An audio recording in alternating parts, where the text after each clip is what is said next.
son.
Bonsoir, bonsoir, bonsoir, bonsoir à tout le monde.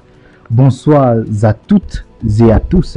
Extrêmement content de vous savoir connecté ce soir. Donnez-moi quelques instants pour vérifier la qualité de mon son. Et nous pourrons donc discussion ce soir.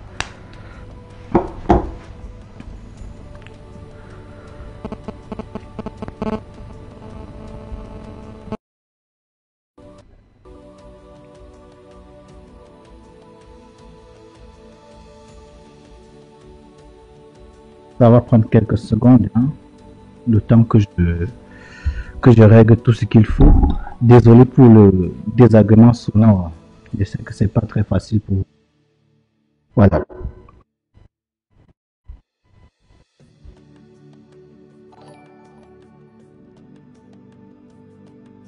Voilà. Donc, chers amis, je vais très vite aller sur mon téléphone. Pendant ce temps, j'espère que vous aussi, de votre côté, vous allez essayer au maximum de partager cette communication pour que le maximum de personnes puissent nous rejoindre. Hein. C'est une discussion entre amis, entre familles. C'est une discussion avec la famille africaine. Et vous savez combien j'aime, voilà, combien j'aime la famille africaine, la famille camerounaise, la famille béninoise, la famille marocaine, la famille tunisienne, la famille égyptienne, la famille de l'Afrique du Nord, la famille de l'Afrique du Sud, en général pas le pays, hein, la région, la famille de l'Afrique du Centre. Donc, je salue la famille de l'Est, je salue la famille de l'Ouest, je salue Madagascar, qui jusqu'aujourd'hui souffre d'être parfois oublié. Je vais citer quelqu'une qui disait que certains géographes discrets parfois oublient de mettre quelques îles dans leur représentation cartographique de l'Afrique. Donc, chers amis, le premier son que vous avez écouté à l'entame de mon direct, c'était la chanson d'un ami, de quelqu'un que j'apprécie beaucoup.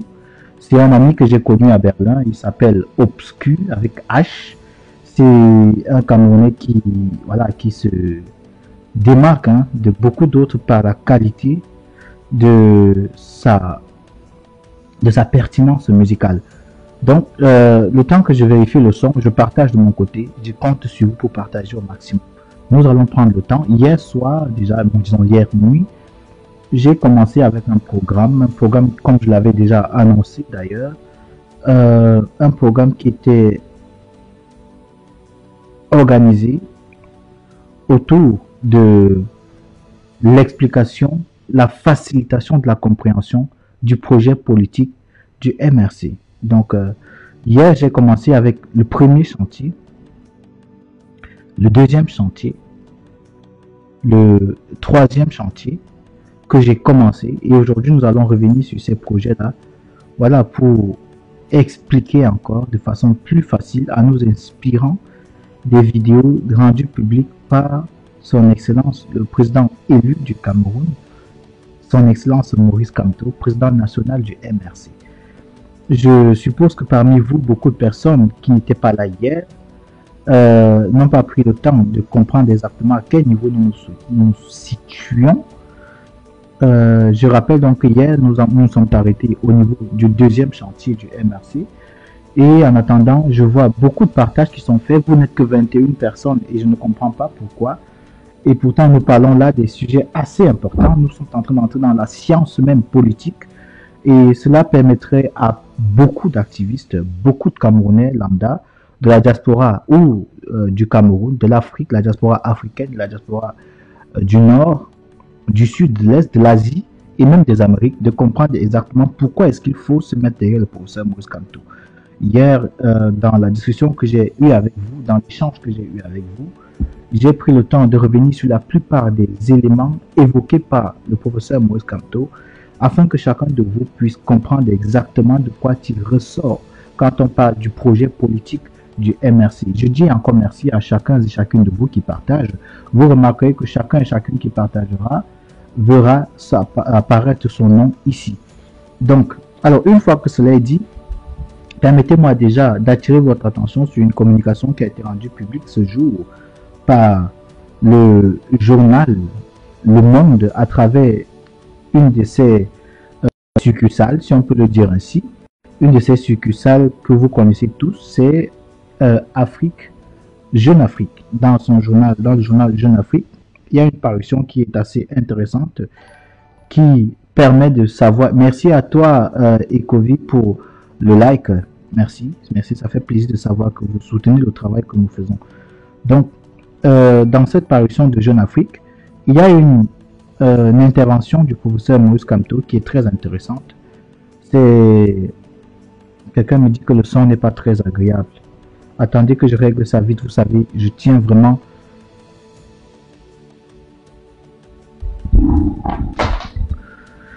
Donnez-moi le temps de régler le son, hein. Donnez-moi le temps de régler le son.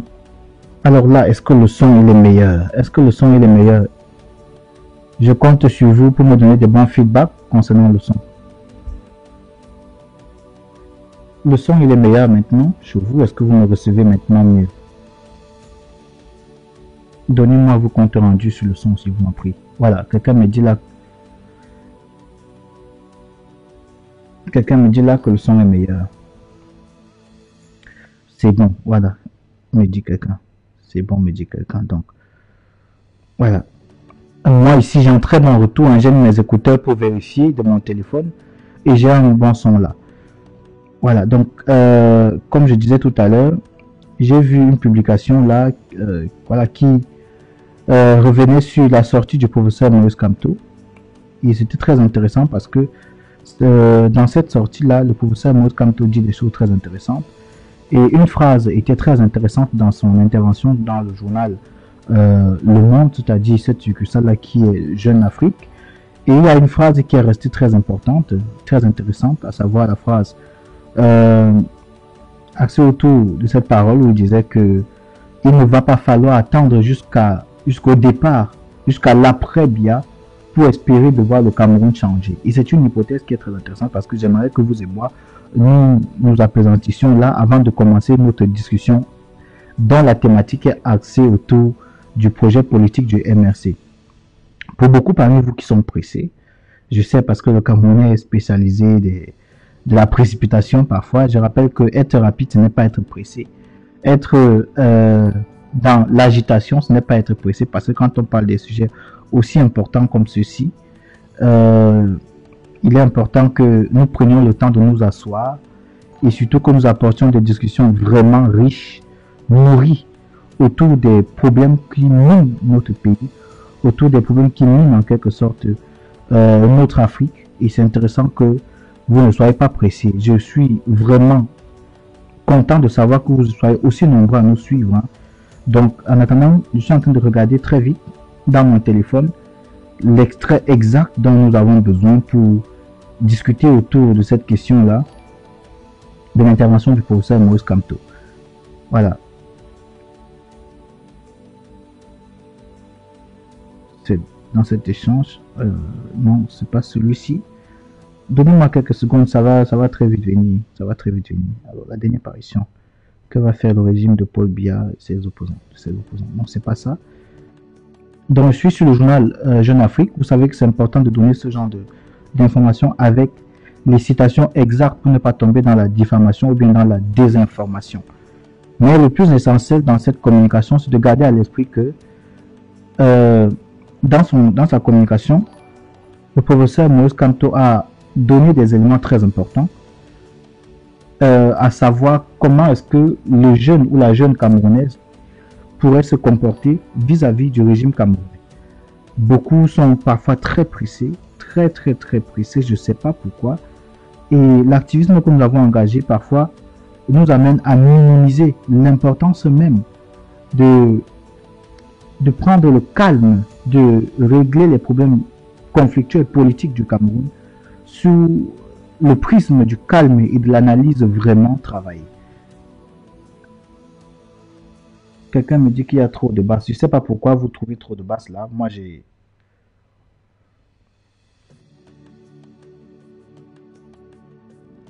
Voilà. Là, je crois que c'est bon maintenant. Pour ceux qui se plaignaient du son, à quel niveau en sommes-nous maintenant? Donnez-moi vos derniers feedbacks avant qu'on commence.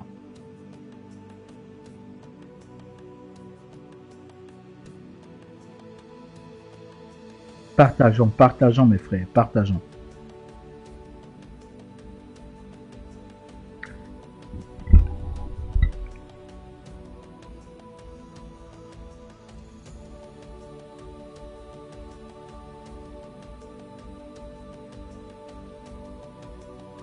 Voilà, je vous fais donc prendre la teneur de cette sortie du professeur Maurice Kamto. Vous allez voir sur mon écran. Là, alors là, vous avez clairement l'intervention du professeur Maurice Kamto, une intervention salutaire, une très belle intervention. Et c'est en cela qu'on distingue les gros calibres des petits calibres. Je vais apparaître juste ici à côté. Le temps que vous me voyez pendant que je ferai la lecture. Alors, Maurice Kamto, 2 points. Je ne suis pas sûr qu'attendre l'après Biya aboutisse à un changement au Cameroun, dit-il. Arrivé deuxième à l'élection présidentielle 2018, l'opposant ne veut pas rester les bras croisés en regardant la déliquescence du pays, nous dit le journal. Alors, voici l'intervention qu'il a eue là-bas. Maurice Kamto continue de clamer sa victoire à la présidentielle de 2018 au Cameroun, avec les risques que cela comporte. Il a depuis été emprisonné, assigné à résidence et au moins 124 de ses militants sont détenus sans jugement depuis 1 an. Ancien ministre délégué à la justice de son pays, Maurice Kamto n'avait pas besoin de la politique pour s'accomplir. De passage à Paris, il n'a pas été reçu par,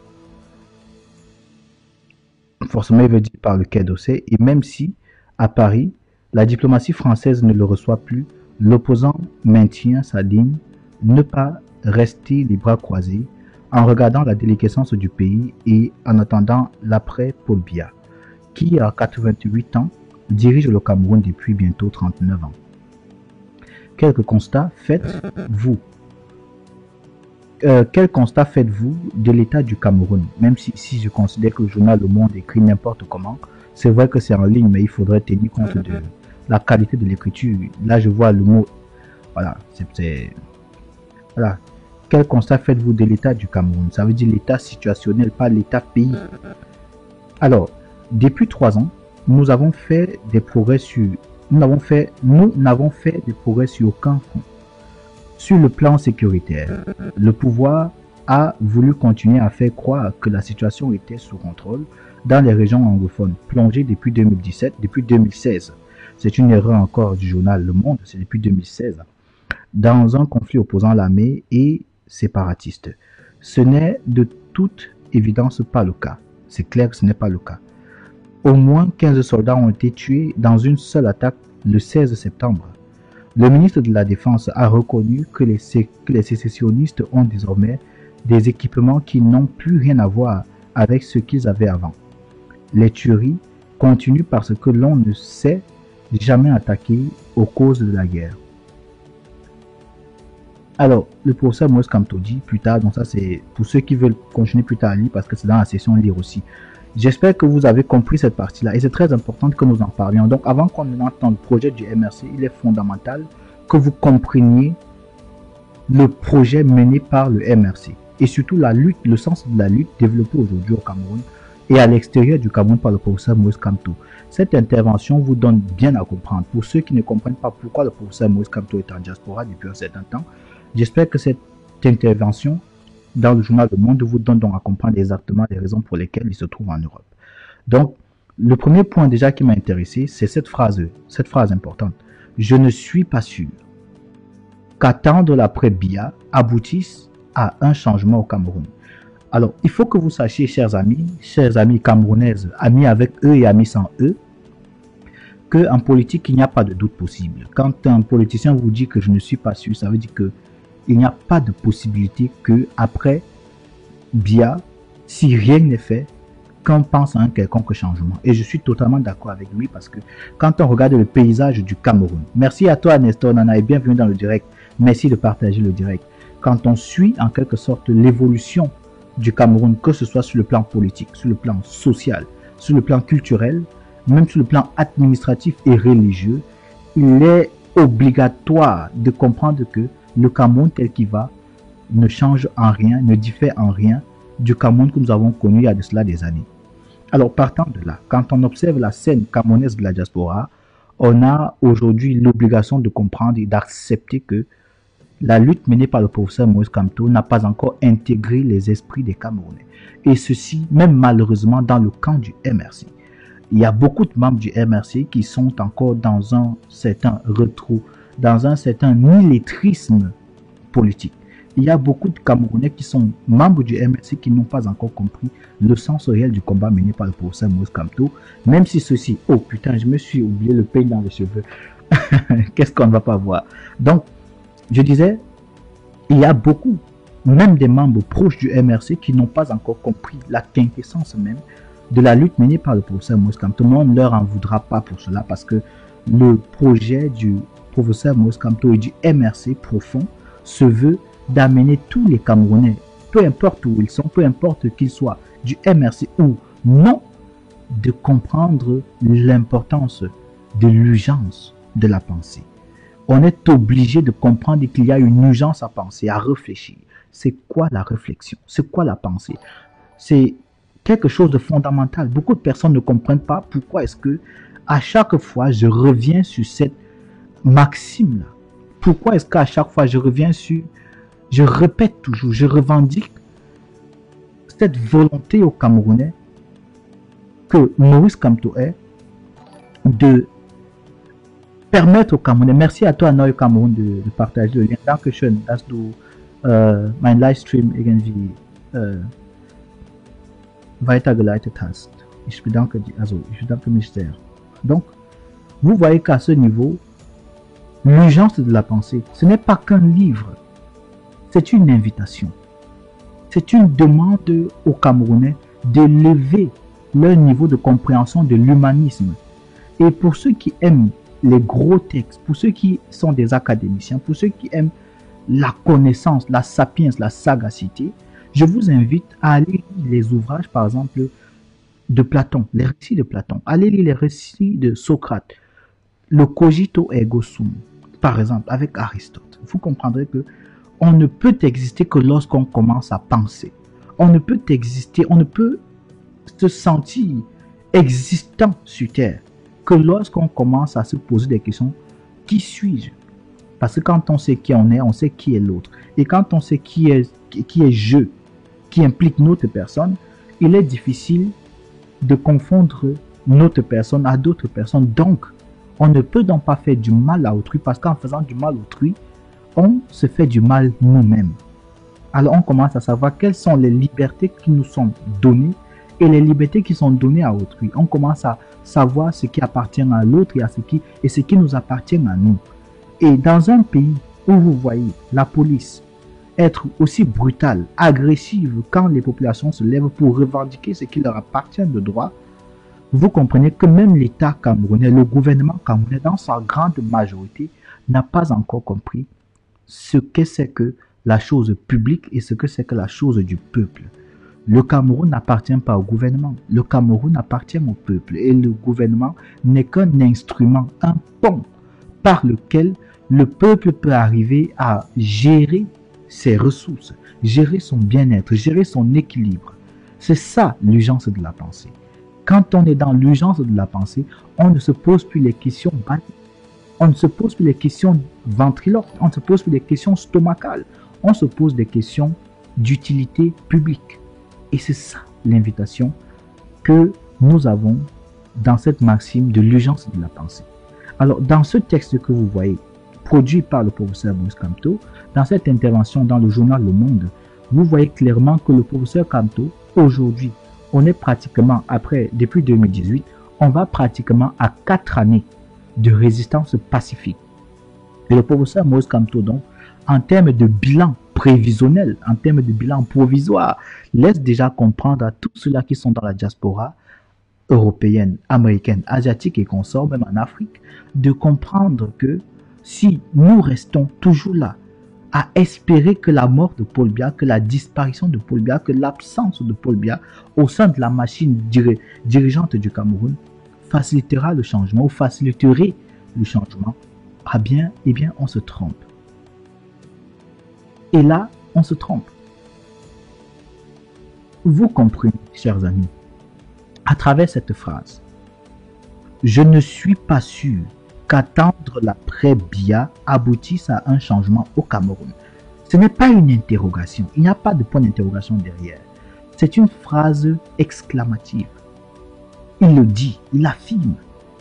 Et cela démontre ici que il y a beaucoup d'efforts qui se doivent encore d'être mis en avant par les Camerounais. Il y a beaucoup d'efforts qui se doivent d'être mis en avant, qui se doivent d'être,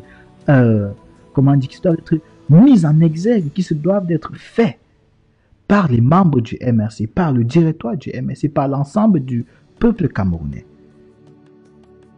C'est de cela qu'il est question.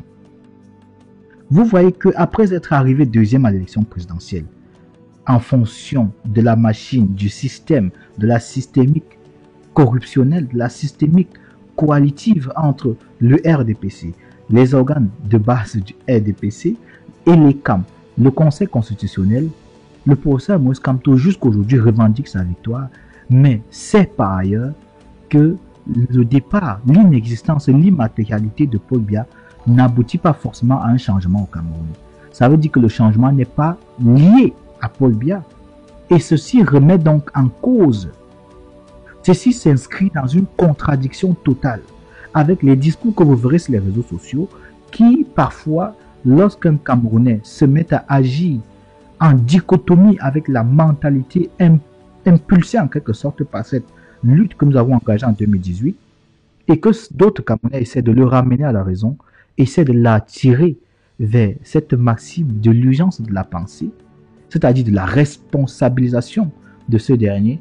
Et il y a beaucoup de discours qui arrivent parfois et qui disent aux gens, non, l'adversaire c'est Paul Biya. Ne tirez pas sur tel activiste, ne tirez pas sur telle personne. Ne revendiquez pas ceci, cela, de tel groupe, de telle organisation. Non, l'adversaire c'est Paul Biya. Vous voyez donc que dans cette intervention, le professeur Kamto vous rappelle que l'adversaire ce n'est pas Paul Biya. L'adversaire n'est pas Paul Biya. Et je suis content parce que c'est ce que nous essayons de faire comprendre aux Camerounais depuis 2018. Que Paul Biya soit là ou pas, il y a un système qui est implanté au Cameroun. Et ce système, en tant que système, a systématisé la pensée des Camerounais. Et il faut donc que les Camerounais arrivent à sortir de cette façon de penser. Parce que ce n'est qu'en sortant de cette façon de penser que le Cameroun pourrait donc penser à changer, même si Paul Biya n'est pas là. Voilà la lecture que je voulais vous faire de cette sortie du professeur Kamto dans le journal Le Monde et à Jeune Afrique Économie, à Jeune Afrique le journal Jeune Afrique. J'espère que vous avez compris cette lecture. J'espère que vous avez compris le sens de l'analyse que je voulais vous rendre. On dit ici, Maurice Kamto continue à clamer sa victoire à la présidentielle de 2018 au Cameroun avec les risques que cela comporte. Ça veut dire qu'il a enduré énormément de choses, mais il a aussi, en fonction de ce qu'il a enduré au Cameroun, acquis énormément d'expérience et de potentiel qui lui permettent aujourd'hui d'avoir une lecture plus claire de ce qu'adviendra au Cameroun si Paul Biya est là ou bien si le système Paul Biya existe toujours.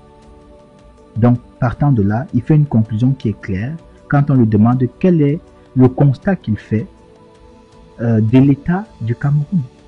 Il vous dit donc que le problème de l'Ambazonie, le problème de la partie anglophone du Cameroun, eh bien, n'a connu aucune avancée.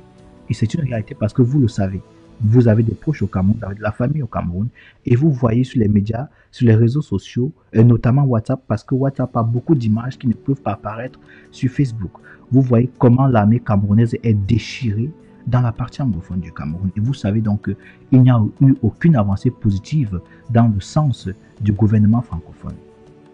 Voilà, c'est ce que je voulais vous apporter comme lecture concernant cette sortie du professeur Maurice Kamto qui est très actuelle. Je vais donc lire le message de Nestor Nana avant de commencer avec le programme politique, le troisième chantier du MRC. Alors, Nestor Nana nous dit: le système a fabriqué plus de losers et spectateurs que de winners. Voilà la raison de la température actuelle du Cameroun, au Cameroun et parmi les Camerounais de la diaspora. Merci encore pour cette lecture, Nestor Nana. Je rappelle que dans tes directs, parfois, tu l'as déjà évoqué plusieurs fois dans tes directs, tu fais parfois la différence, pour citer un auteur, tu fais la différence entre deux catégories de personnes qu'il y a dans le monde. Tu parles des losers et des winners. Ce qui veut dire en français que le monde serait divisé en deux parties, c'est-à-dire une partie qui serait la partie des vainqueurs, des gagnants, des conquérants, et une partie qui serait celle des perdants, des observateurs, des sujets, non, des objets, des participatifs. Et ceux-là ne peuvent donc pas aspirer à cette dernière catégorie. Les losers ne peuvent pas être acteurs de leur propre vie. Ils ne peuvent pas se mettre en avant dans la gestion de leur propre vie. Considérant leur vie comme une voiture, ils ne peuvent pas prendre le volant pour eux-mêmes mener leur destinée à bon port. Et le gouvernement camerounais, depuis son existence en 2000, depuis sa naissance en 1960, disons même plus tôt, mais effectivement, sur le plan politique international, on dira c'est 1960 avec l'acquisition de l'autonomisation qui a fait du Cameroun un État souverain. Souverain ici entre guillemets, parlant des rapports qu'il a avec la métropole coloniale de l'époque et la métropole néocoloniale d'aujourd'hui, vous comprenez que le Camerounais a été formé à se décamerouniser. On a appris au Camerounais à être tout sauf à être un Camerounais. On lui a appris à être tout sauf un citoyen de son pays. On l'a appris à être une victime de son pays. On l'a appris à toujours baisser la tête, à toujours baisser les yeux quand il est en face d'une autorité de son pays. Donc, il n'est donc qu'un participant, il n'est donc qu'un objet dans son propre pays. Il n'est donc plus acteur de la politique parce que tous disent « je ne fais pas la politique ». Ils se retirent eux-mêmes volontairement des décisions importantes de leur vie, des décisions importantes pour la destinée de leurs enfants et de leur propre vie. Et c'est en cela que le projet du professeur Maurice Kamto, le projet du MRC, lu par le professeur Maurice Kamto, est important. Je me rends compte que beaucoup d'activistes sur les réseaux sociaux n'en parlent pas. Et c'est pour ça que je me suis donné donc pour mission de revenir sur ces chantiers pour que chacun et chacune d'entre vous comprenne exactement le sens du programme politique du MRC articulé autour de 5 grands chantiers. Hier donc j'ai lu, je vous ai donné à comprendre les 2 grands premiers chantiers. Aujourd'hui nous allons continuer donc avec le 3e chantier. Voilà. J'espère que vous continuez de partager le direct.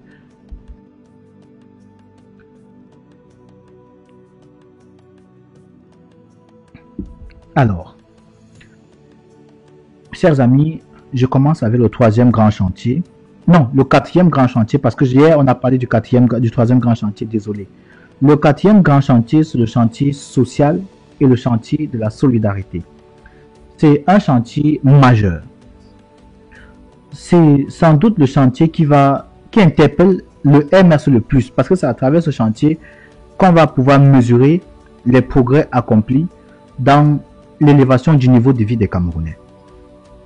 C'est pour ça qu'en 2018, le professeur Moïse Kamto a mis la priorité sur le fait de comprendre qu'on ne peut pas s'accommoder d'un pays où on voit énormément de bidonvilles, des villes, des maisons qu'on a détruites partout, sauf dans les pays, par exemple, en guerre. On ne peut pas dire que le Cameroun avance et que le Cameroun progresse avec ce que nous observons dans un certain nombre de villes au Cameroun. Il y a des torrents qui détruisent les maisons, les inondations qui emportent des maisons où vous voyez des personnes vivre dans la précarité. Les grands espaces de terre non aménagés.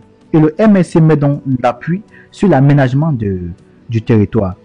L'État va donc encourager le secteur privé à construire des logements sociaux. C'est ce qu'on voit partout dans le monde entier. Les promoteurs immobiliers sont là, ils sont disposés à le faire.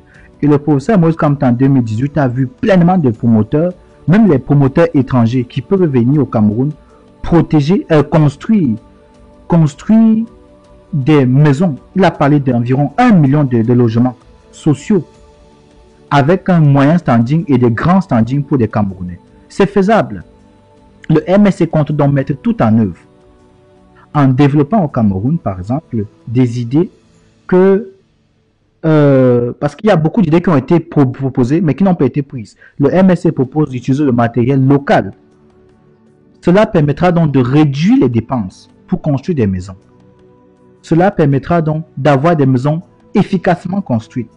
Vous avez des architectes camerounais qui préconisent l'utilisation du matériel local. Et l'expérience montre que c'est le meilleur moyen pour réduire les coûts de la construction des logements. Oubliez la SIC. On va construire des maisons urbaines. On va construire des maisons adaptées à la bourse de tous les Camerounais. Quand on parle de logements sociaux, on ne pense qu'aux villes. Le projet du MSC, c'est de changer les campagnes. C'est de changer les villages. De construire des belles maisons dans les villages avec de l'eau, avec l'énergie. De sorte que les jeunes qui vivent là-bas n'aient pas envie de quitter les campagnes. Ce qu'on appelle l'exode rural. Qu'ils puissent rester dans leur propre village. Et que si les jeunes décident de partir dans les villes, c'est parce qu'ils partent là-bas exactement chercher quelque chose de concret. Le MSC veut rendre les campagnes, les villages attrayants, de sorte que les conditions de vie soient meilleures. La troisième chose qu'il faut comprendre dans ce chantier, c'est la rémunération. Ça veut dire quoi? Comment est-ce qu'on rémunère les travailleurs camerounais au niveau du secteur public et au niveau du secteur privé? Prenons le cas du secteur public. Nous savons que la plupart d'entre eux, ceux-là qui sont dans les corps de fonctionnaires, les agents publics, ils sont payés à un niveau qui ne leur permet même pas de pouvoir vivre décemment. Ou alors, le salaire qu'ils ont ne correspond jamais à leur niveau de qualification ou aux efforts qu'ils ont fait pendant de nombreuses formations. C'est pour ça que le MSC propose, pour combattre la fuite abondante des cerveaux, comme les médecins par exemple, le nombre de médecins qui existent en dehors du territoire camerounais, c'est énorme. Les ingénieurs, c'est énorme. Et il s'agit pour le MSC de rehausser la qualité de rémunération que le secteur public aura. On va leur donner un salaire décent, de sorte qu'ils puissent vivre décemment du travail qu'ils font. À cet égard donc, le MSC compte donc revaloriser le secteur public et le salaire, parce que c'est un facteur de lutte contre la corruption. Tout le monde est d'accord que depuis qu'on a diminué les salaires, combiné avec la dévaluation, la corruption s'est installée dans le Cameroun. Parce que l'argent que les gens gagnent ne leur permet pas de vivre correctement. Ils sont donc obligés, même si je ne justifie pas ça, de faire la débrouillardise en menant 2 ou 3 activités parallèles pour pouvoir avoir suffisamment d'argent. Ils deviennent corrompus. Alors le MRC veut revaloriser la fonction publique. De sorte qu'on ne regarde plus les fonctionnaires comme de simples consommateurs. Parce que la fonction publique, c'est un maillon indispensable dans le bon fonctionnement d'un État, mais surtout d'une bonne économie. Cela participe à la création des richesses. C'est pour ça qu'ils doivent être rémunérés de façon décente. Dans le secteur privé, l'État n'a pas le droit de fixer les salaires selon le MRC, mais il y aura des négociations entre les entreprises et les employés. Mais l'État va mettre un seuil au-delà duquel les privés ne pourraient pas descendre.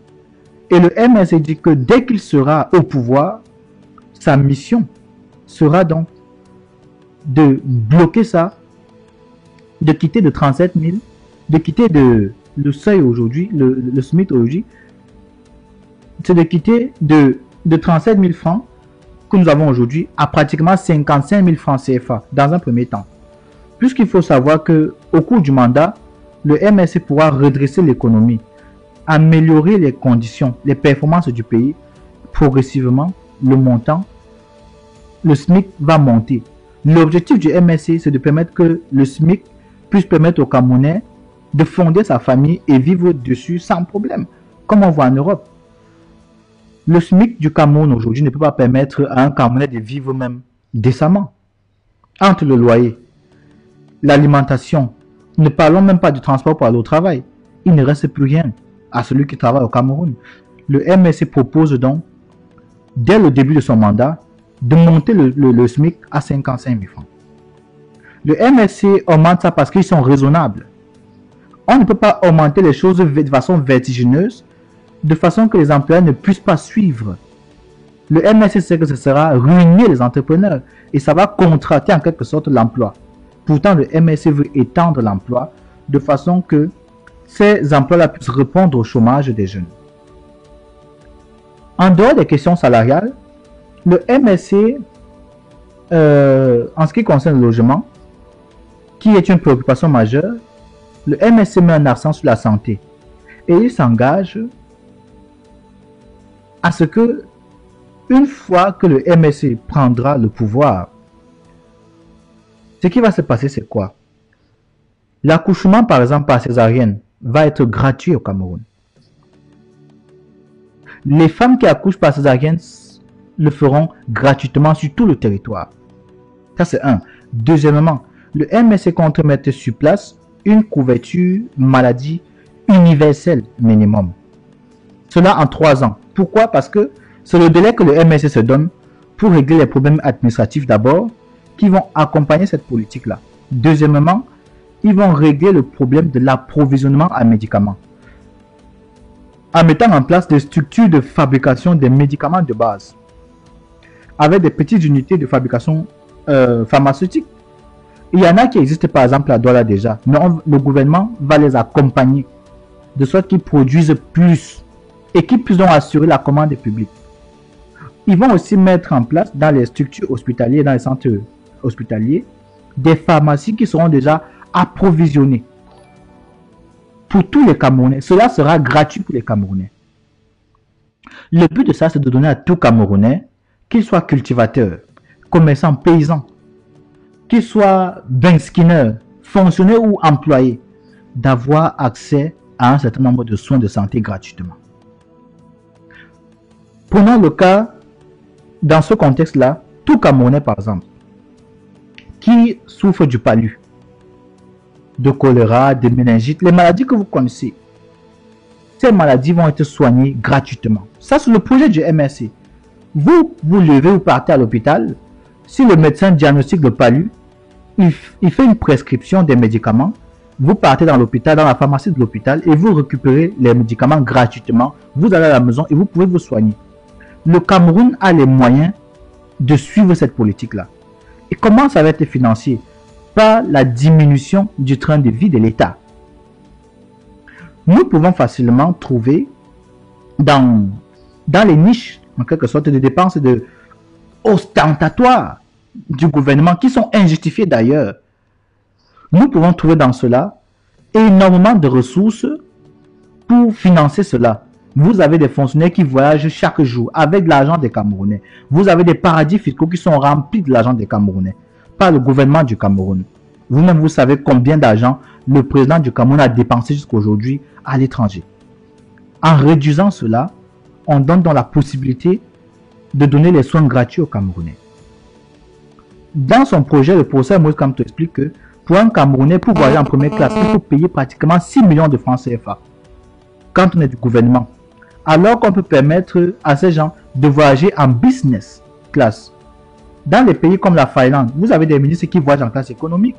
L'objectif du MSC n'est pas de ramener les ministres camerounais, par exemple, à voyager en classe économique, mais de permettre qu'ils voyagent au moins en business class. Ils seront confortablement assis, ils seront bien traités, mais cet argent-là, pratiquement 6 millions, vous faites pratiquement dans cette démarche-là une économie de pratiquement 3 millions. 3 millions.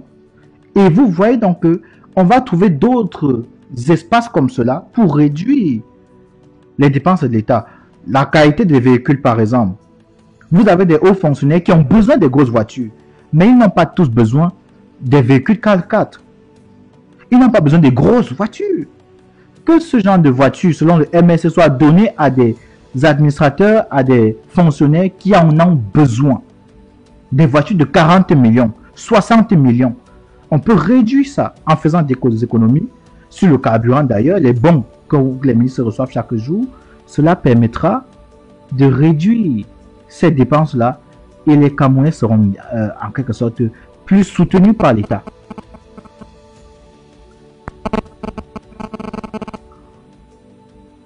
Il faut comprendre quelque chose, c'est qu'au Cameroun, la façon dont le gouvernement fonctionne, c'est qu'il y a ce qu'on appelle la mercuriale.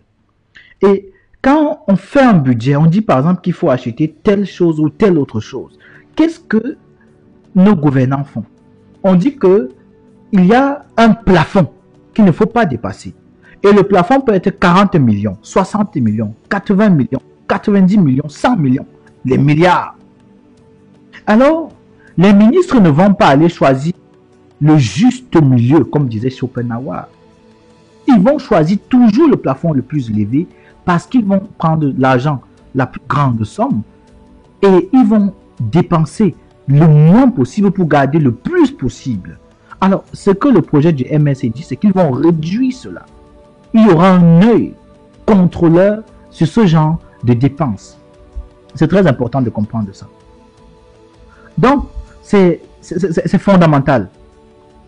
Alors, mais tous les achats, comme je vous disais, comme c'est fait au niveau du prix plafond, ce que le MSC veut faire, c'est trouver des mécanismes pour que la fourniture dans la fonction publique se fasse à un niveau où le Camerounais courant pourrait s'approvisionner.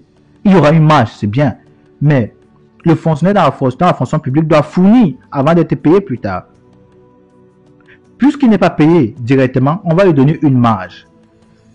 Donc, c'est une démonstration de ce que c'est possible. Parlons maintenant des artistes et des hommes de culture. Le MSC a énormément de respect pour les artistes et les hommes de culture, les hommes et les femmes de culture.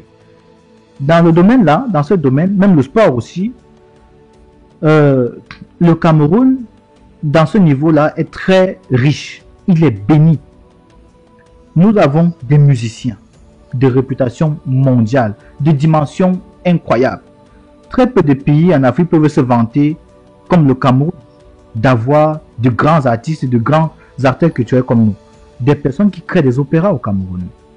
Des chanteurs classiques, vous connaissez, hein, le grand Richard Bonnat. Vous avez les grands créateurs de théâtre, vous avez des cinéastes qui sont primés régulièrement dans beaucoup de festivals dans le monde. Mais qu'est-ce que le MRC propose d'en faire? Le MRC propose de faire de la vitrine du Cameroun sur le plan mondial et africain.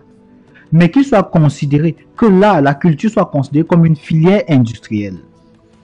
La culture génère énormément d'argent dans les grands pays. Regardez le cas de l'Allemagne, des États-Unis, de la France. Ça y génère des centaines de milliards de ressources, de revenus, grâce uniquement à la musique, le cinéma. Regardez le Nigeria avec Nollywood.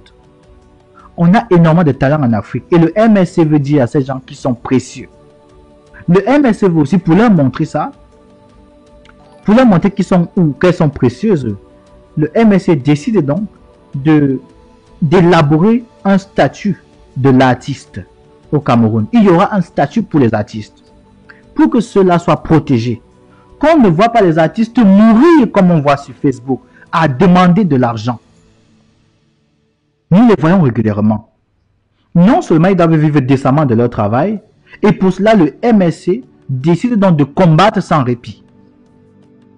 En combattant la fraude, la piraterie, la duplication illicite des œuvres artistiques et musicales, de façon à ce que les artistes puissent vivre décemment de leur travail.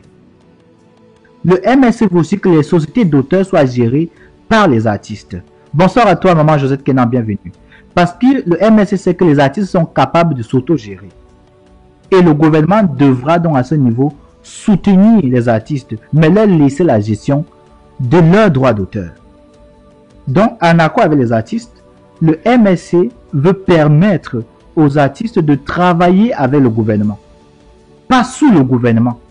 Pas comme le gouvernement le dit, mais travailler avec le gouvernement en partenariat. On ne peut donc pas terminer ce point sans dire que les principales ambassades du Cameroun auront des centres culturels.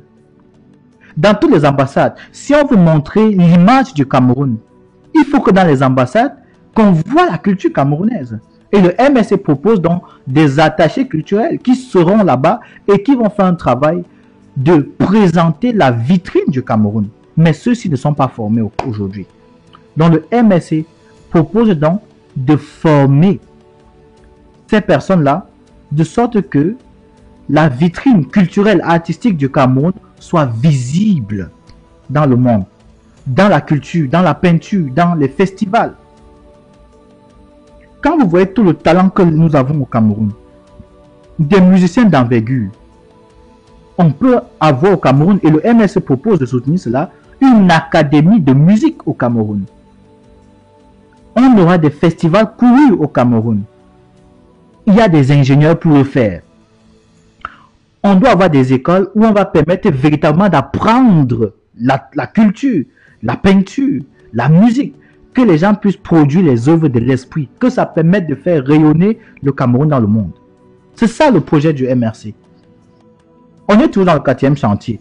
Et ce qui m'intéresse, c'est que lorsque le professeur Moïse Kamto parlait de ça en 2018, il évoquait les conditions de mise en œuvre en partenariat avec les artistes, que le MRC peut en quelque sorte mettre autour d'une conception dans toutes les régions du Cameroun. Il y aura, selon le MRC, une maison de l'art et de la culture dans toutes les régions. Une maison des arts et de la culture où un jeune Camerounais qui veut faire de la musique va trouver un cadre de la musique. Un Camerounais qui veut faire une exposition de peinture, de sculpture, de n'importe quoi, qu'il puisse trouver un cadre là-bas. Même les Camerounais qui veulent danser, qui puissent avoir des cadres là-bas qui vont le leur apprendre. Ceux qui veulent faire du théâtre, qu'ils trouvent des cadres là-bas. Et que les gens qui travaillent même puissent y aller le week-end pour se distraire, pour se divertir. Et le MRC veut le faire dans toutes les 10 régions du Cameroun. Pas seulement pour les artistes, mais pour les Camerounais, pour que les Camerounais puissent apprécier le talent de leurs frères. Toujours dans le domaine culturel. Il y aura des institutions symboliques qui vont marquer la volonté du MRC de porter la culture du MRC à un haut niveau, de faire du Cameroun une véritable puissance culturelle. On dit que c'est l'Afrique en miniature. Le MRC veut donc construire une grande bibliothèque du monde noir. On parle de panafricanisme. Dans la mesure du possible, le MRC veut chercher dans le monde entier les livres qui parlent de l'histoire noire, de l'histoire du Cameroun, l'histoire des traditions du Cameroun. On va donc, avec le MRC, mettre sur pied une académie qui aura entre autres pour mission de suivre en quelque sorte la mise en place de la langue nationale du Cameroun, parce qu'il y aura une langue nationale du Cameroun. Ils vont travailler pour le développement et la propagande de cette langue-là. Cela sera aussi le lieu où on va symboliquement rendre hommage aux grands hommes de la culture camerounaise.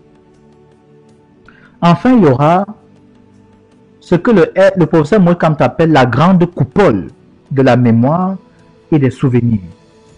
Ce sera le lieu où toutes les grandes personnalités publiques qui ont marqué l'histoire du Cameroun, récentes ou anciennes, les gens dont on parle avec fierté, les gens dont on peut trouver encore les vestiges, les cendres même la terre de l'endroit où ils sont morts, même pour ceux qui vivent, les cendres, les photos, tout ce que vous avez, vont être entreposés là-bas comme dans les grands pays.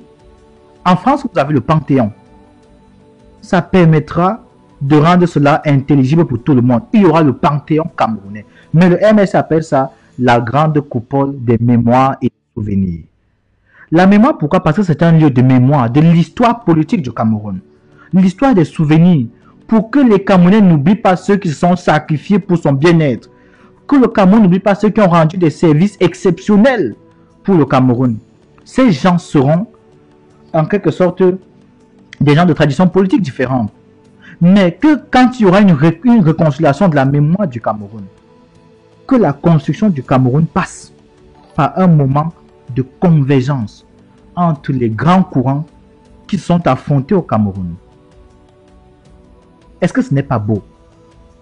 Les gens même qui ont été instrumentalisés par les puissances coloniales contre leur propre pays, même sans en mesurer les conséquences, ceux qui ont été victimes d'autre part, on va donc créer cela et le MSC propose d'être au centre de cela pour devenir l'agent de réconciliation de tous ceux-là qui se sont battus pour le bien du Cameroun et parfois qui ont été manipulés. Parlons donc du domaine du sport. Le Cameroun est une nation sportive. Ce n'est un secret pour personne.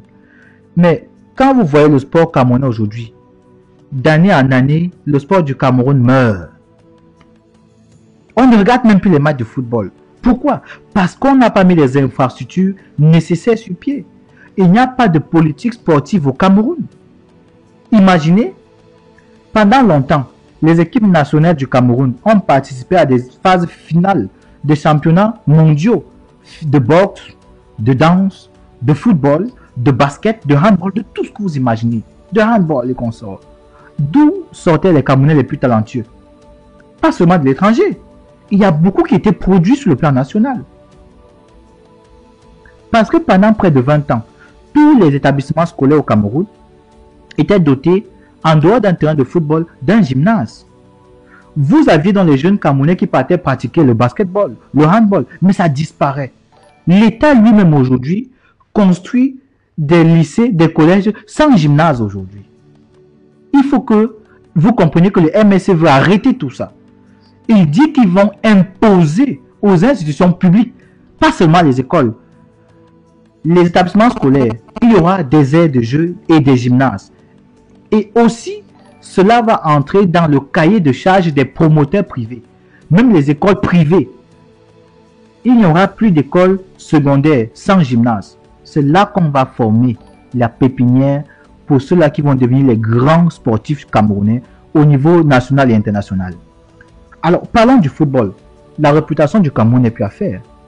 Le MRC rappelle qu'il y a une promotion d'un certain nombre de stades au Cameroun. On sait qu'on est en train de préparer la CAN, la Coupe d'Afrique des Nations de football. Alors, ça se passe dans 5 villes. Douala, Yaoundé, Boya, Bafoussam, Bamenda ou bien. Mais le Cameroun se réduit par ces villes. Qu'est-ce qu'on fait des autres villes? Une vraie politique sportive doit veiller à ce que, en dehors de toutes les grandes infrastructures qu'on va mettre sur pied, que au niveau des finances, que cela ne soit pas exorbitant.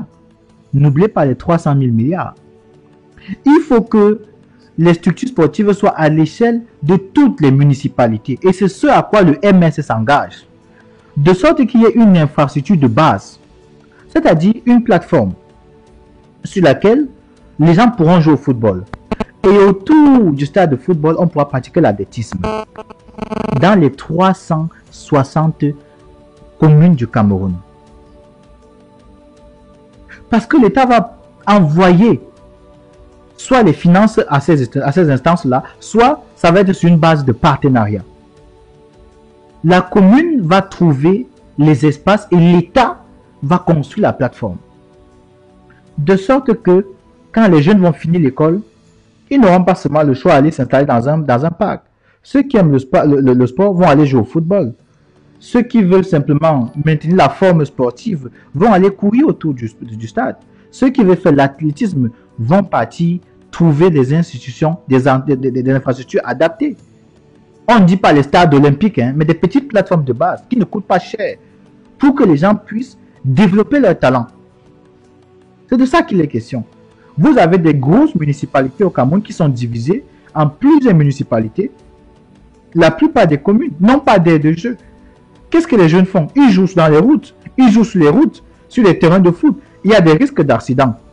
Il y a des risques, par exemple, d'être en rupture. Parce que les propriétaires de jeux parfois les chassent. Donc le MSC veut mettre sur pied donc une responsabilisation en termes de football et de sport en général. Il y aura donc la formation qui est fondamentale pour le MRC. Il faut comprendre que demain, il faudra pour les footballeurs de haut niveau, par exemple, mettre en place des lycées sportifs, des lycées, des établissements scolaires dédiés uniquement au football. Les enfants là-bas vont suivre des enseignements scolaires, mais à côté, il va pratiquer le sport. Vous avez des jeunes Camerounais qui ont la morphologie des basketteurs. Il a 2 mètres. Dans les États-Unis, par exemple, quand vous avez déjà 2 mètres, les écoles viennent vers vous parce qu'on veut déjà vous amener vers le basket. Il faut qu'on donne la possibilité aux Camerounais de pouvoir se rapprocher des sports. Et le MSC en tient compte. Donc, ceux qui n'auront pas réussi vont faire leurs études, mais après, ils vont aller dans l'administration. Ceux qui réussissent dans le sport vont être encouragés dans le sport. Mais l'essentiel pour le MSC, c'est de mettre ce genre de structure dans toutes les régions du Cameroun. Nous avons parlé tout à l'heure de la solidarité. La solidarité politique sociale. La solidarité est quasiment importante pour le MRC. Le MRC veut amener les Camerounais à comprendre qu'ils sont fils et filles d'une même nation. Que le vivre ensemble dont nous parlions, ce n'est pas la théorie. C'est pour ça que le MRC veut mettre en place un service national des volontaires de la solidarité. Beaucoup ne comprennent pas. C'est un service qui va être accompagné par l'État, avec les moyens de l'État, au sein duquel devra intervenir, par exemple, tout jeune Camerounais pendant une durée de 6 mois, avant d'entrer dans la vie active. Cela veut dire que si vous avez un jeune qui est diplômé, par exemple, de médecine, un jeune qui est diplômé comme moi, par exemple, des grandes éducations, des grands centres de formation journalistique, un jeune qui est ingénieur, un jeune qui, par exemple, est issu des facultés de droit ou bien d'autres facultés, ou un jeune qui est diplômé d'une école d'infirmier ou d'aide-soignant, de toutes les écoles que vous connaissez, il va d'abord travailler pour 6 mois, pendant 6 mois, pour la collectivité nationale. Cela permettra de permettre à ces gens de faire un brassage de ce que c'est qu'être Camerounais. Il va aller travailler, pas où il veut, mais là où l'État va l'envoyer. À ce niveau, les localités qui sont reculées du pays, ce qu'on appelle l'arrière-pays, où il n'y a jamais les médecins, parce que personne ne veut partir là-bas. Il n'y a que très peu de médecins qui acceptent d'y aller. Par ce biais-là, vous aurez donc des médecins, des spécialistes, qu'on va envoyer pendant 6 mois dans l'arrière-pays. Et comme ça, tout le monde, même ceux-là qui n'ont jamais vu le médecin, il y a des gens qui n'ont jamais vu un ophtalmologue au Cameroun, ces gens auront donc la possibilité, par ce biais-là, d'avoir le soutien. Ce n'est que 6 mois. Après 6 mois, il est remplacé par un autre. C'est comme ça qu'on prévoit l'État. Avant donc d'entrer dans la vie active, il va soutenir, il va participer à la solidarité nationale. Voilà ce que le MSC met dans la solidarité nationale entre Camerounais et avec l'ensemble des Camerounais.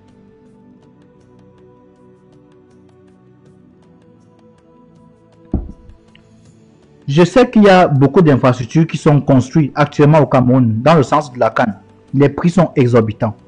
Même si vous savez que le MSC a condamné ça fermement, parce que c'est regrettable pour le pays. Il faut voir où elles sont construites. C'est important de comprendre ça. À Garoua, Yaoundé, Douala, partout, mais le Cameroun se limite par là-bas. Donc, chers amis, voilà en quelque sorte ce chantier-là. L'autre projet sur lequel nous devons parler, c'est un point très important. On ne peut pas, le MS ne peut pas ignorer quasiment la moitié de la population du Cameroun. On ne peut pas sous-estimer le rôle de cette partie-là. Je sais que vous savez déjà de quoi je parle. Dans le cadre de la politique de modernisation, le MSC a décidé de mettre la femme au centre de la politique. Non seulement parce que c'est la femme qui est le socle sur lequel repose la famille, et en particulier la famille africaine et camerounaise. Surtout parce que la femme a un rôle majeur dans l'encadrement des enfants, dans sa contribution au développement global du pays. Il est donc hors de question pour le MSC que demain, on continue de poursuivre une politique qui réduit la femme camerounaise à un rôle d'applaudissement dans les meetings pour exalter en quelque sorte les louanges de certains politiciens ou certains... Voilà. La femme camerounaise aura non seulement sa place, mais toute sa place dans la politique que le MSC veut mettre en œuvre. D'abord dans les institutions publiques. Elles ne seront pas, en fonction, selon le MSC, elles ne seront pas seulement dans le gouvernement comme des symboles pour rendre témoignage de ce qu'il y a des femmes dans le gouvernement. Elles occuperont en fonction de leurs compétences. Et vous savez qu'au Cameroun, il y a des femmes qui ont des compétences. Ces femmes occuperont des ministères clés, y compris des ministères de souveraineté. Vous avez vu combien en Afrique, par exemple, on peut citer les pays dans le monde si vous voulez, mais prenons le cas de l'Afrique. Regardez le Nigeria. Il y a des femmes qui ont joué un rôle crucial dans le redressement économique des pays. Il ne faut pas oublier que le voisin nigérien, qui a eu des femmes pendant quelques années, des femmes ministres. Le Nigeria, des femmes ministres de l'économie et des finances. Une femme. Et cette femme-là a redressé l'économie du Nigeria, dont le Cameroun peut et a les moyens de mettre les femmes dans les institutions. Au Cameroun ou à l'étranger, il y a des femmes qui ont cette envergure et qui peuvent redresser le Cameroun. Il ne s'agit donc pas pour le MSC d'un rôle symbolique. Il s'agit de mettre des femmes qui seront capables de gérer les entreprises publiques, d'être à la tête des entreprises publiques. Il y a des efforts qui sont faits, même dans l'armée et l'administration territoriale du Cameroun. Mais le MSC, lui, va aller plus loin pour que la femme camerounaise soit aussi dans le secteur privé, qu'elle soit un acteur extrêmement important, capitaine d'industrie, qu'elle développe des affaires. Vous avez des exemples dans le secteur privé. Mais il ne faut pas que cela soit des exemples isolés. Il faut qu'on fasse ça pour toutes les femmes. Il faut qu'on respecte la femme, qu'on mette la dignité de la femme en avant. Les violences faites aux femmes, les exactions, les viols et tout ce que vous imaginez, ces comportements avilissants de la femme vont trouver avec le MSC au pouvoir au Cameroun.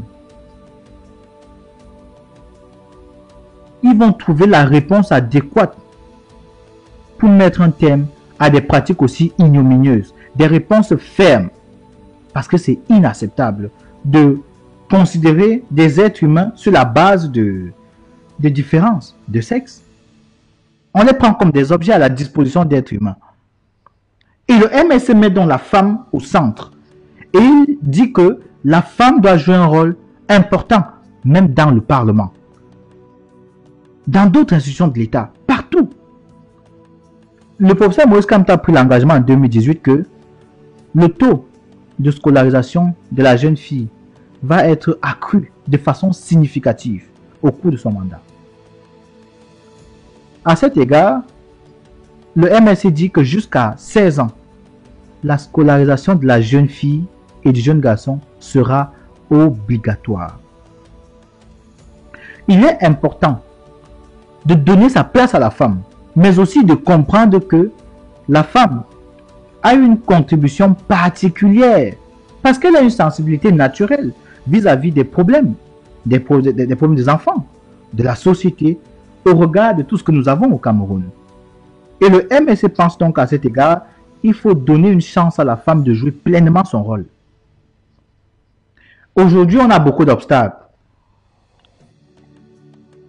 On a des limitations, on a des blocages de l'accès de la femme dans les grands métiers. En termes de succession, par exemple, le MSC propose de lever ça. La femme pourra succéder aussi. Elle va pouvoir jouer pleinement son rôle. Mais on ne peut pas parler de la femme sans penser automatiquement à l'enfant. C'est obligé. Et le MSC rappelle que nous avons une société où on voit régulièrement des choses intolérables. On voit des choses atroces qui se passent avec des enfants. Gabu. Cette dérive-là, le MSC dit que ce genre de dérive-là doit attirer l'attention particulière de l'État. Il y aura donc des structures adéquates de suivi de la femme et de l'enfant, même dans les maternités. C'est pour cela que, si vous vous souvenez, à l'époque, il y avait des maisons de conseil où les femmes partaient pour recevoir des conseils en termes de natalité, de procréation, même d'espacement des naissances. Les femmes avaient les conseils en matière de santé, en termes de santé même, en termes de gestion de la famille.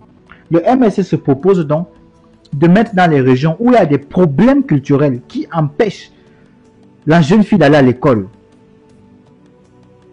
Le MSC veut mettre en exemple les femmes des régions qui ont réussi.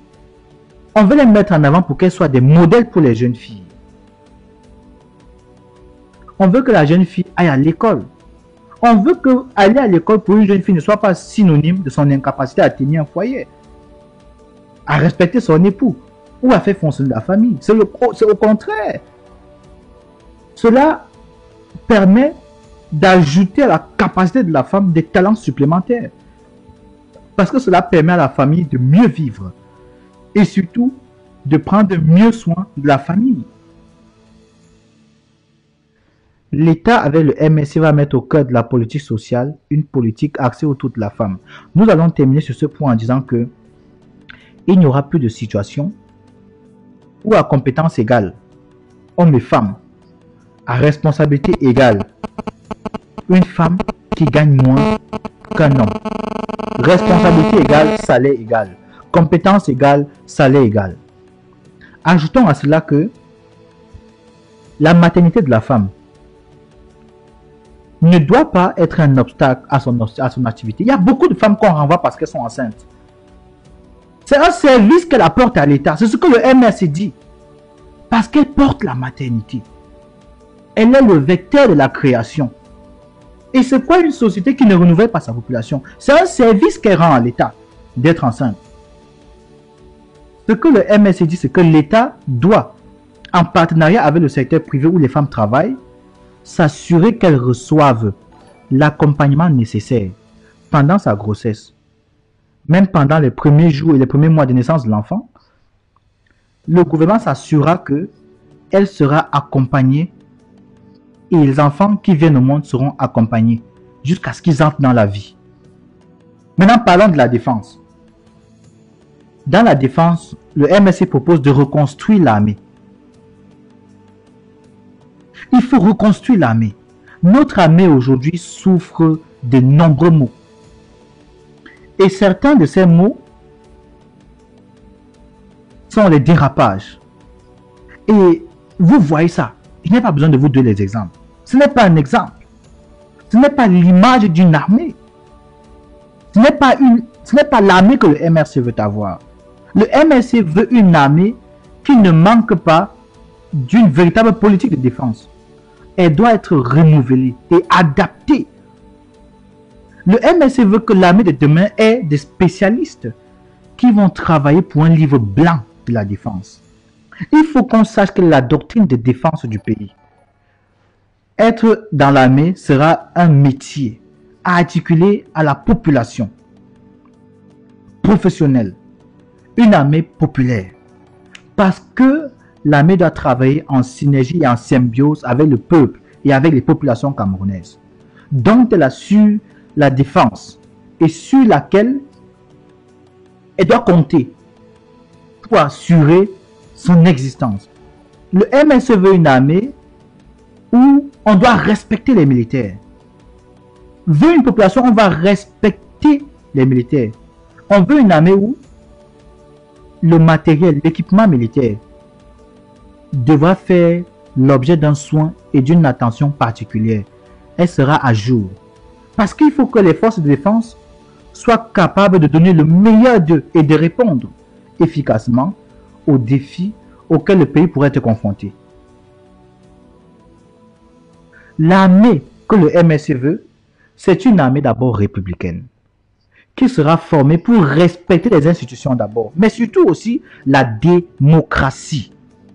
On ne parle pas d'une armée ici qui est formée pour être utilisée contre les Camerounais. On parle d'une armée qui va assurer la défense des frontières du Cameroun.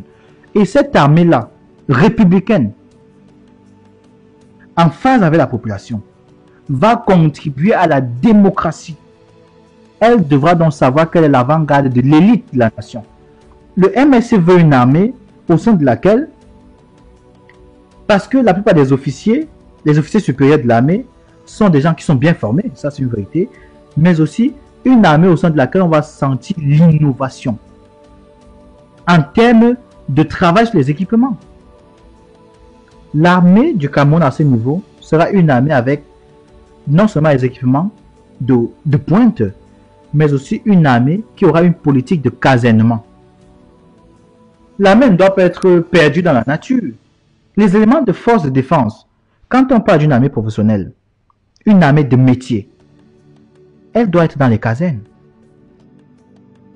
Les structures là, cette structure de l'armée là doit être adaptée, mais surtout entretenue. Les structures, beaucoup de structures de l'armée d'aujourd'hui au Cameroun remontent de l'indépendance du Cameroun de 1960. Est-ce que cette armée peut soutenir, protéger le Cameroun? Vous voyez ça aujourd'hui. C'est pour ça que le MSC veut insister sur quelque chose d'important. C'est qu'une armée telle que nous la concevons, telle que le MSC conçoit, c'est une armée dont les éléments doivent fonctionner de sorte que, même si les gens quittent l'armée, que l'armée puisse continuer de fonctionner. Qu'on puisse les mobiliser à tout moment. Le MSC veut qu'on puisse aller dans l'armée et trouver des personnes qui ont des compétences particulières. Qu'on puisse les prendre d'eux-mêmes et les mettre dans une industrie de l'armée. Être dans l'armée, c'est pas seulement prendre le fusil et tirer. Il y a des médecins dans l'armée, il y a des ingénieurs dans l'armée. Il faut aussi les former. Et on va les envoyer dans toutes les régions du Cameroun pour aider au développement. Ce sera dans une armée qui aura les moyens d'avoir toutes les informations prévisionnelles qui permettraient, comme on voit dans plusieurs pays, d'avoir une armée professionnelle. Et c'est ce que le professeur Moïse Kamto depuis 2018 dit. L'armée sera la pupille de la nation. Prenez le cas des enfants des militaires qui ont été tués au combat. Il faut qu'ils soient pris en charge par l'État jusqu'à leur majorité. Les soldats qui sont morts au combat, il y aura un cimetière au Cameroun pour l'armée. Le MSC connaît la tradition africaine. Il y a beaucoup qui ne veulent pas être enterrés en dehors de leur village. Donc il n'est pas question pour le MSC d'enterrer les gens en dehors de leur village. Parce que même s'ils sont enterrés chez eux, il faut qu'il y ait un cimetière militaire quelque part où on va mettre au moins un symbole de que celui-là a travaillé pour le Cameroun. Que le Cameroun puisse se remémorer de ceux qui se sont battus, de ceux qui ont fait un grand sacrifice, ceux qui ont consenti à un grand sacrifice pour le bien-être du Cameroun. Alors, au-delà des cimetières, il va falloir comprendre que le MSC va au-delà. Il y aura en quelque sorte, il y aura quelque chose de, ils appelaient ça quoi? Un monument aux morts. Ce sera le haut lieu symbolique où il y aura une flamme qui brûlera, portée par les militaires, par les soldats morts au Cameroun, pour qu'on puisse se remémorer. On va à l'occasion de la fête nationale où on va trouver une journée spéciale qui sera dédiée aux armées pour ce sacrifice suprême. Voilà le 4e chantier, mes frères. Alors, je vais parler avec vous du 5e chantier. C'est ce chantier qui vous intéresse. C'est le chantier de la politique étrangère et de la diaspora. La politique étrangère du MRC sera axée sur la défense permanente des intérêts du Cameroun. Il s'agira de renouveler et de renforcer les relations avec les partenaires du Cameroun, mais aussi de diversifier les relations de sorte que nous partions vers de nouvelles opportunités. Parce que les 60 dernières années, regardez le nombre des États, le nombre des Nations Unies, ça a augmenté. Les perspectives de développement avec les différentes nations se sont agrandies aussi. On peut donc avoir de nouveaux partenaires. Le MSC compte aller partout où il peut, trouver quelque chose qui va permettre de renforcer la production du Cameroun. Dans le développement du Cameroun, dans sa modernisation, dans son industrialisation. Pas d'a priori. Puisque, en reconnaissant l'héritage que le Cameroun a, il faut savoir que l'histoire n'est pas écrite d'avance. C'est à nous d'aller réécrire l'histoire. Chercher, défendre nos intérêts. On va d'abord défendre le Camerounais. Et ce, de façon constante. Parlons d'un autre point, le point de la diaspora en elle-même. Le MSC dit qu'il s'agit en quelque sorte de bâtir un pacte. Un pacte avec les Camerounais de la diaspora, de l'étranger.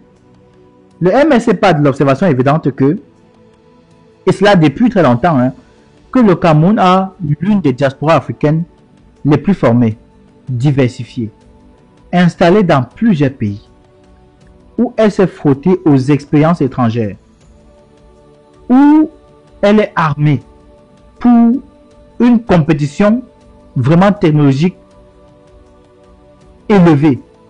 Le Cameroun a besoin de l'expérience là. Le Cameroun a besoin de cette richesse. Parce que les Camerounais de la diaspora ont travaillé de façon acharnée. Et le MSC veut donc faciliter leur contribution à la modernisation du pays.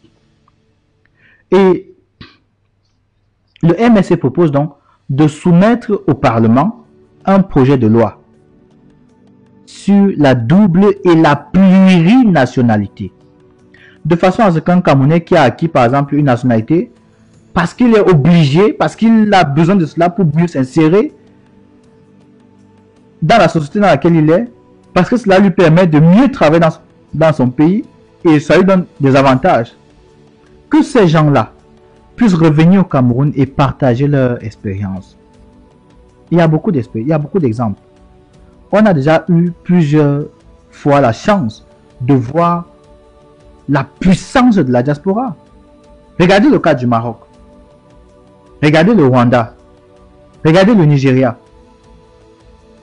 Qu'il s'agisse des universitaires, des hommes d'affaires, même des hommes politiques. Regardez le cas lorsqu'il y a par exemple des opérations de grande envergure, comme le refinancement du grand barrage qui a été lancé. La diaspora étrangère de l'Éthiopie, par exemple, a soutenu avec une contribution significative. C'est donc sur cette base-là que le MSC veut construire une base, un partenariat. Et je dis un partenariat, un pacte, de sorte que le Camerounais, où qu'il soit, peu importe la nationalité qu'il ait acquise, qu'il se sente Camerounais et qu'il puisse revenir à tout moment au Cameroun pour aider au développement du Cameroun, pour animer les universités, pour animer les instituts de recherche, pour animer l'évolution du pays. C'est de ça qu'il est question. Le pays a besoin de leur capacité financière. Le pays a besoin de ces gens-là. Et le MSC veut créer une agence de la diaspora où il y aura un fonds de la diaspora. Le Camerounais et la Camerounaise de la diaspora pourra placer son argent dans ce fonds-là. Et son argent sera fructifié. Et ce sera une contribution.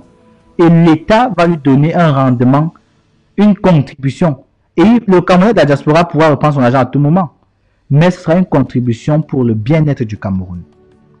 Et le MSC propose aux Camerounais, promet aux Camerounais de la diaspora que ils vont donner un délai de 3 années. De 3 années pour construire une voiture camerounaise. Pas pour le plaisir, un plaisir douteux de construire une voiture. Non, non, non. Parce que le MSC veut que le Cameroun, le MSC veut qu'on sache en Afrique que le Cameroun maîtrise la technologie. Ça permet de comprendre que le véhicule est quelque chose d'indispensable. Comment est-ce que le Cameroun va évacuer ses marchandises? Comment le Cameroun va faciliter la mobilité au Cameroun? Oh, le Cameroun a la chance, une chance unique, d'avoir énormément de Camerounais, femmes et hommes, qui travaillent dans les plus grandes agences, les plus grandes compagnies du monde de construction d'automobiles. Ici en Allemagne, en Angleterre, aux États-Unis. Le MRC ne comprend pas pourquoi on ne peut pas tirer avantage, tirer profit de cette situation. C'est un avantage pour le Cameroun. Certains ne le font pas parce qu'ils n'ont pas de ressources humaines, parce qu'ils n'ont pas de grands ingénieurs. Mais le Cameroun, lui, il a ces Camerounais-là. Ce n'est que le domaine de l'automobile. Il y a d'autres domaines. Donc, le MSC veut mettre au centre du développement la diaspora. Il y a des Camerounais qui construisent des plaques photovoltaïques ici en Allemagne, en Angleterre, aux États-Unis. Le MSC dit qu'il a besoin de ces Camerounais-là. Il compte sur cette diaspora-là. Et il demande à cette diaspora de compter sur lui. Aujourd'hui, avec le MRC au pouvoir au Cameroun, on a un partenaire qui permettrait à chaque Camerounais de la diaspora d'exprimer son potentiel dans le développement du Cameroun. Voilà le 5e chantier, mes frères. Le chantier est immense. Je veux que vous écoutiez l'extrait. J'ai gardé un extrait pour vous. Je veux que vous écoutiez cette sortie du professeur Kamto, de la présentation de ces chantiers. Écoutez. J'attends que demain, elle vienne être un des acteurs majeurs de la modernisation de notre pays. Voilà les 5 chantiers. Ils sont immenses, à la mesure du défi lancé à notre pays, mais aussi à la mesure de l'ambition que nous portons pour lui. Bien sûr, les contraintes de temps ne m'ont pas permis d'aller en détail, mais croyez-moi que chacun de ces chantiers est infiniment plus riche et plus détaillé que ce que j'ai pu vous dire dans le laps de temps de cette présentation orale. Vous trouverez un programme beaucoup plus fourni, beaucoup plus détaillé dans une version écrite qui sera disponible en version électronique comme en version papier dans les semaines à venir et en tout cas avant la période cruciale de la grande campagne électorale ouverte à tous. Voilà. Waouh, vous avez compris. Vous voyez comment c'est un projet. Dites-moi en commentaire ce que vous pensez de ce projet. Je vous en prie. Dites-moi en commentaire ce que vous pensez de ce projet. Est-ce qu'il y en a parmi vous qui ont des questions à poser par rapport à cela? Est-ce qu'il y en a qui n'ont pas compris le développement de ce projet que j'ai fait? Est-ce qu'il y en a qui ont des questions à poser par rapport à ce projet? Faites-le en commentaire. Est-ce qu'il y en a parmi vous qui veulent apporter une contribution? Je vous donne la possibilité de le faire. Mon souhait, c'est que chaque Camerounais parmi vous comprenne exactement de quoi il en ressort. Je veux que chaque Camerounais qui est sur les réseaux sociaux ne se mette pas derrière le MRC ou derrière le professeur Maurice Kamto, juste parce qu'il a vu les autres se mettre derrière lui. Il ne faut pas que vous vous mettiez derrière la résistance pacifique sans comprendre de quoi il s'agit. Voilà le pourquoi le professeur Maurice Kamto a décidé de s'engager dans ce qu'on appelle le plan de résistance pacifique. Parce qu'il sait exactement que le projet qu'il a pour le Cameroun, le projet que le MRC a pour le Cameroun est un projet qui va changer de façon radicale la vie des Camerounais. Je n'ai pas de mots pour qualifier ce projet. Il est juste celui qu'il faut pour redresser le Cameroun. Merci pour ton message. Merci pour ton message. Je veux que chacun d'entre vous, chers amis, ne soyez pas chiches en commentaire. Ne soyez pas égoïstes dans le partage de la connaissance. Parce que il faut que je vous explique quelque chose. Chers Camerounais, chers amis. Je n'aime pas beaucoup faire dans la motivation. Mais il y a des choses très importantes dont il faut parfois qu'on parle. Et je veux que vous et moi parlons de quelque chose. Ce dont je vais vous parler est inspiré de quelqu'un. J'aime toujours dire ça pour qu'on ne dise pas qu'il y a eu un plagiat. C'est un docteur qui s'appelle Aberkan. Et il y a quelque chose de très important qu'il dit. Si je sors de ma poche un billet de 500 € en Europe, je vous donne. Pour ceux qui sont au Cameroun ou qui sont aux États-Unis, vous pouvez paralléliser avec la monnaie que vous avez sur vous. Aux États-Unis, vous direz, si je vous sors par exemple un billet de 1000 $, hein, au Cameroun, si je vous sors un billet de 10 000 francs, et je vous le donne en main, j'ai perdu les 10 000 francs. Je ne les aurai plus. Mais, si je vous donne une information, si je partage ma connaissance avec vous, si je partage la connaissance d'un livre, d'un projet politique, d'un projet de développement d'une société avec vous, est-ce que j'ai perdu ces connaissances? Non. Si vous appuyez sur le bouton partager, est-ce que vous allez perdre la substance de ce que vous avez reçu ce soir? Non, vous ne la perdrez pas. Et ça ne vous coûte rien, mes frères. Ça ne vous coûte rien. Apprenons à partager. Apprenons à donner la possibilité à d'autres personnes de bénéficier de ce que nous bénéficions. C'est pour ça que le partage est bien, mes frères. Ne soyons pas égoïstes en partage. Ne soyons pas égoïstes en partage. Soyez ouverts d'esprit. Soyez ouverts d'esprit.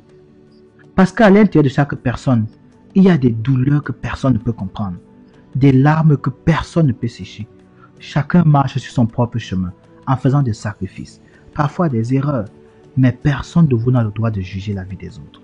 C'est pour ça que le seul moyen d'aider les gens, c'est d'être ouvert d'esprit. C'est d'être capable de vibrer avec les gens, d'échanger avec les gens à propos de n'importe quoi. Parce qu'ensemble, on peut parler de tout.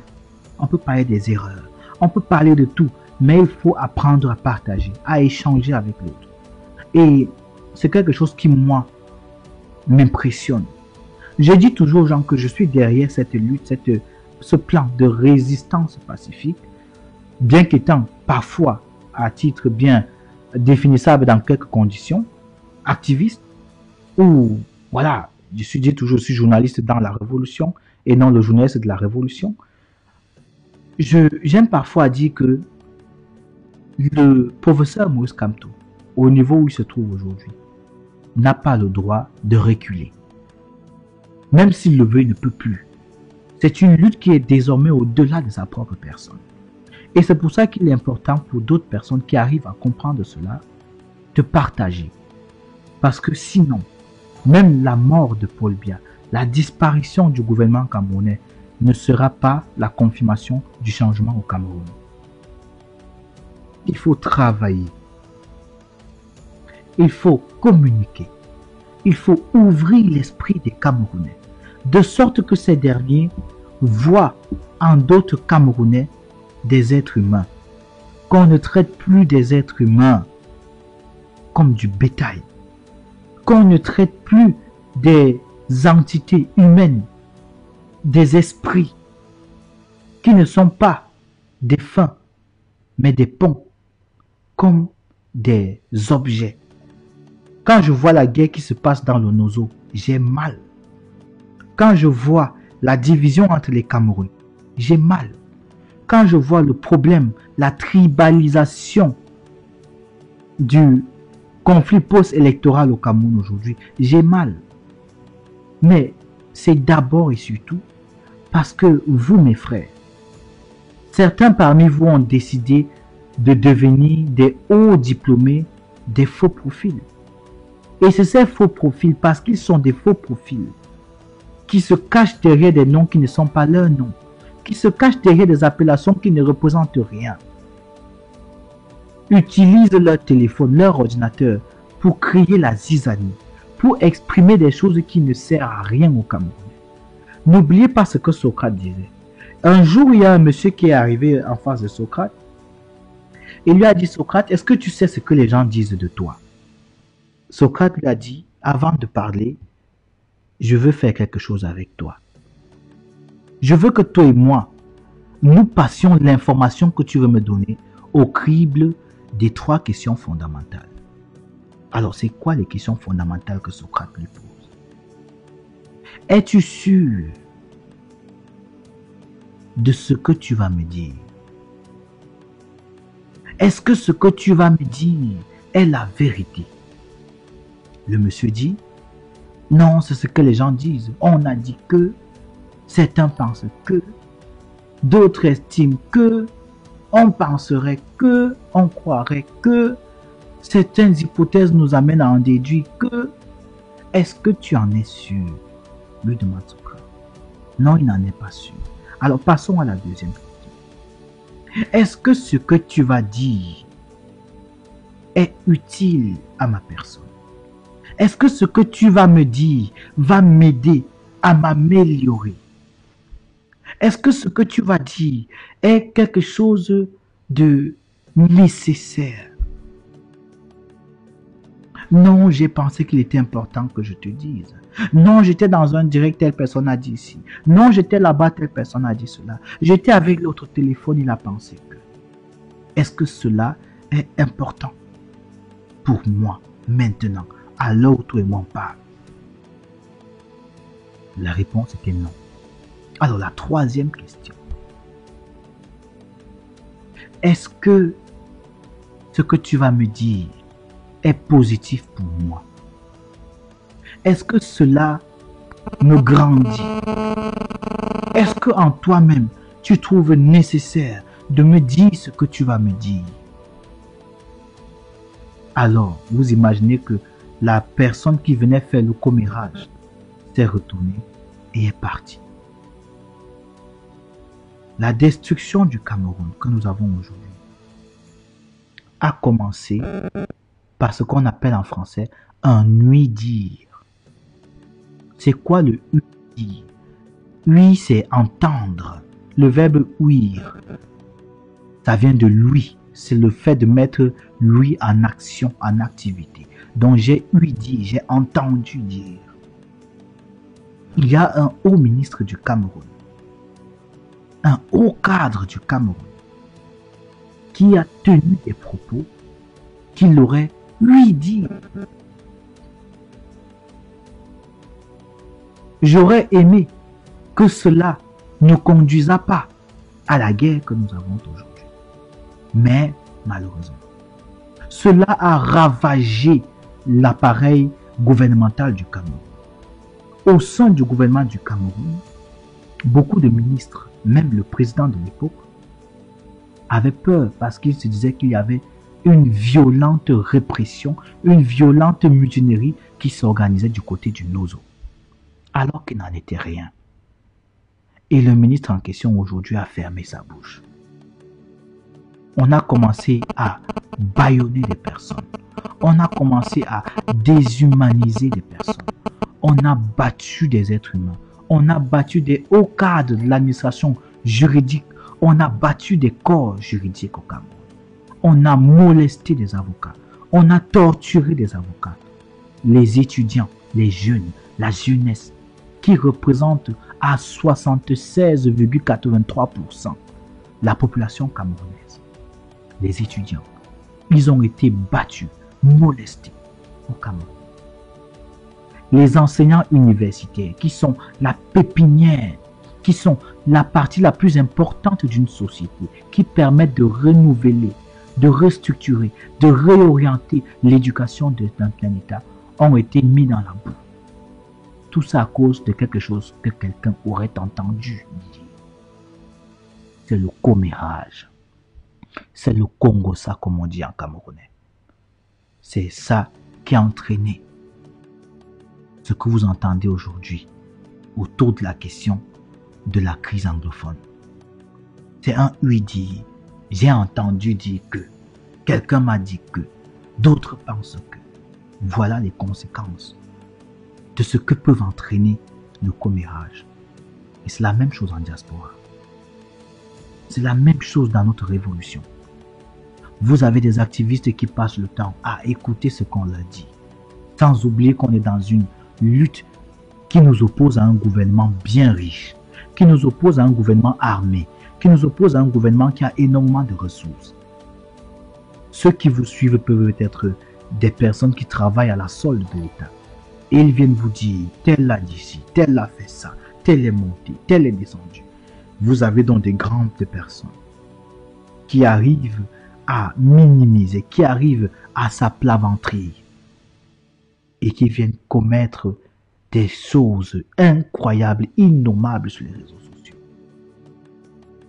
C'est ça qui a pratiquement molesté. C'est ça qui a mouillé, c'est ça qui a ramolli, c'est ça qui a, je ne veux pas dire détruit, mais c'est ça qui a fragilisé de façon significative la lutte que nous menions depuis 2018. C'est ça. Et eu connaissance de cela, j'ai dit, je me mets dans un nouveau sens de travail et j'espère que vous me soutiendrez dans ce sens-là.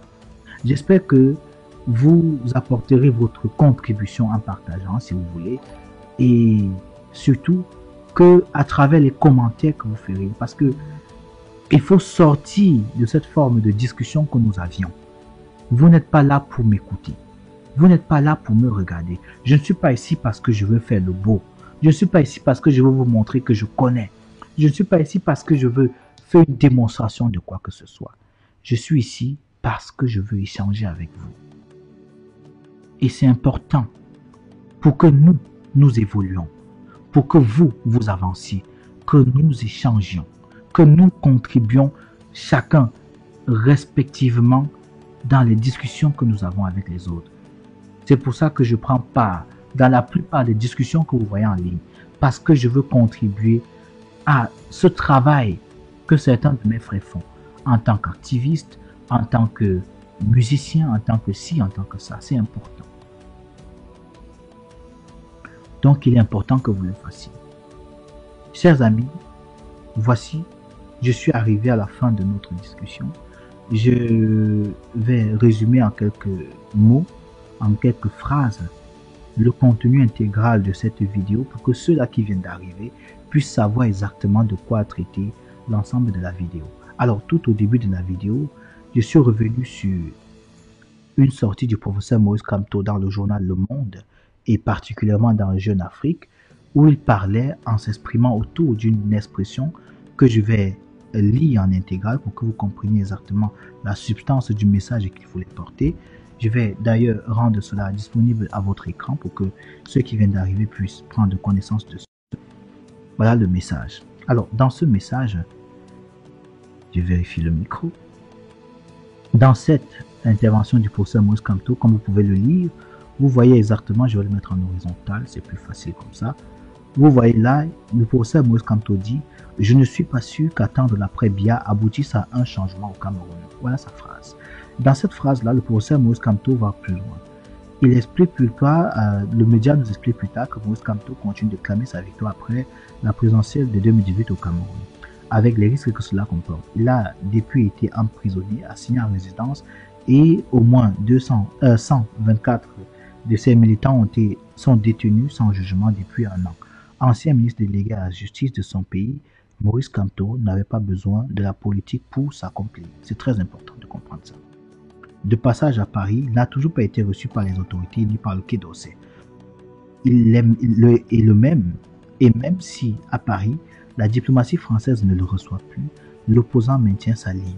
Sa ligne, c'est quoi? Ne pas rester les bras croisés en regardant la déliquescence du pays et en attendant l'après-Biya, qui, à 88 ans, dirige le Cameroun depuis bientôt 39 ans. On lui demande dans le même média quel constat il fait de l'état du Cameroun, c'est-à-dire de la situation du Cameroun. Depuis 3 ans, dit-il, nous n'avons fait de progrès sur aucun front. Le Cameroun n'a pas avancé. Sur le plan sécuritaire, le pouvoir a voulu continuer à faire croire que la situation était sous contrôle dans les régions anglophones. Les régions anglophones qui sont plongées depuis 2016. C'est une erreur du journal, c'est depuis 2016, dans un conflit opposant l'armée et les séparatistes. Ce n'est de toute évidence pas le cas. Vous voyez l'armée camerounaise battue aujourd'hui à plate couture. si on fait référence au tweet de Tibor Nagy, l'Américain, qui évoque le fait que l'autonomisation ou bien l'indépendance, la sécession est une évidence, vous comprenez que le gouvernement camerounais a inlassablement échoué. Au moins 15 soldats camerounais ont été tués dans une seule attaque le 16 septembre. Le ministre de la Défense a reconnu que les sécessionnistes ont désormais des équipements qui n'ont plus rien à voir avec ce qu'ils avaient avant. Les tueries continuent parce que l'on ne s'est jamais attaqué aux causes de la guerre. Voilà ce que dit le professeur Maurice Kamto. Donc, je suis revenu en début de cette vidéo sur cette sortie du professeur Maurice Kamto dans le Jeune Afrique parce qu'il était important pour moi d'insister sur cette phrase que je vais marquer pour que vous lisiez cette citation. Elle m'a intéressé et je voulais partager ça avec vous parce que ça permettait en quelque sorte de comprendre pour les Camerounais de la diaspora le séjour, les raisons du séjour du professeur Maurice Kamto en diaspora. Il est en diaspora parce qu'il a compris le fait que Biya n'est pas le seul problème.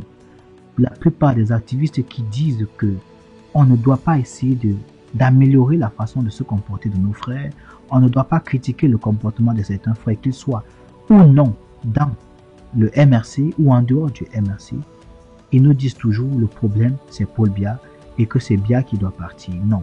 Le professeur Kamto nous rappelle dans cette sortie, dans cette phrase, je ne suis pas sûr qu'attendre l'après Biya aboutisse à un changement au Cameroun. Il nous fait comprendre clairement que Paul Biya n'est pas le problème. Paul Biya est un problème, oui. C'est un dictateur, oui. C'est un génocidaire, oui. Mais son départ n'est pas la conséquence, n'est pas fortement la pierre angulaire ou bien la condition sine qua non pour que le Cameroun soit en paix. Non. C'est le système qui est le problème. C'est le code électoral qui est un problème. C'est la façon de réfléchir du Camerounais qui est un problème. C'est le machiavélisme de certains Camerounais qui est un problème. C'est la volonté des Camerounais d'épuiser leurs frères qui est un problème. C'est la quête de reconnaissance des Camerounais de façon illégale, illégitime et parfois barbare qui est un problème. Il faut retravailler le Camerounais. Il faut mettre en avant le projet que le professeur Kamto nous a proposé, qui est celui de l'urgence de la pensée. Voilà la première partie de mon direct qui était articulée autour de cette sortie du professeur Kamto. Après, j'ai continué avec la vidéo que j'ai commencé hier, c'est-à-dire hier je parlais des grands chantiers du MRC, j'ai évoqué le premier chantier, le deuxième chantier, le troisième chantier. Aujourd'hui, j'ai commencé avec le quatrième chantier et le dernier chantier qui est le cinquième.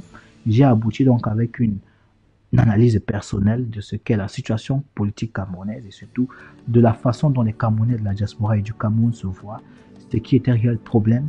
Et je proposais à la fin que les Camerounais apprennent à être ouverts au partage, à l'échange et surtout qu'ils n'aient pas peur de contribuer dans des directs parce que les directs qui sont faits, ce n'est pas dans le but de vous donner une information, ce n'est pas dans le but de parler à sens unique, c'est dans le but aussi de recevoir les choses de vous.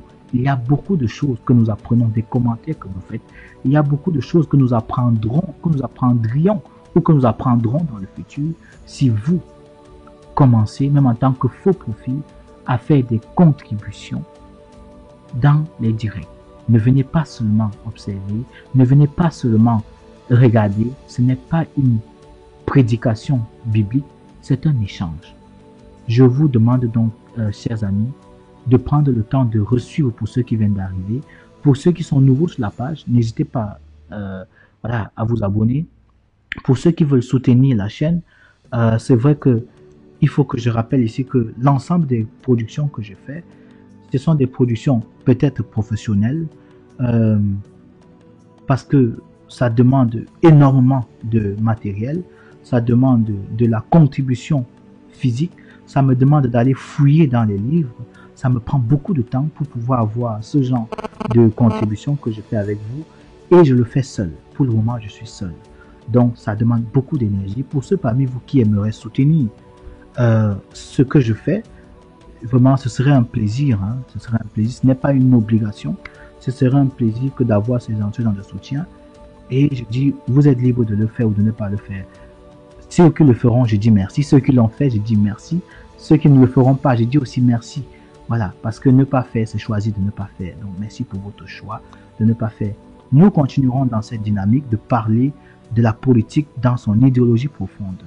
Pour ceux parmi vous qui ont des propositions de thématiques, n'hésitez pas à nous contacter directement en inbox pour nous donner des propositions d'idées, de contenu que nous pouvons faire pour permettre à chacun et chacune de nous suivre et certainement de mieux comprendre le pourquoi nous sommes engagés dans ce que nous faisons aujourd'hui. Je vous dis merci de m'avoir suivi et je vous souhaite bien entendu une très très bonne soirée. Portez-vous bien et rendez-vous donc à très très bientôt dans une autre diffusion sur les antennes de Stevie Sam. Merci.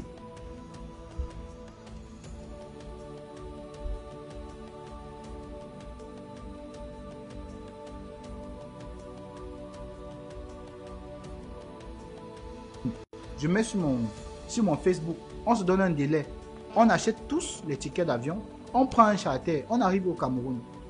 On arrive là-bas, ça passe ou ça casse. Les gars m'ont dit que tu es percé dans ta tête. Parce que les gars veulent rester à Paris et manger l'argent. Ils veulent rester au Cameroun et à Paris et manger l'argent. Ils ne sont pas capables de faire une vraie révolution.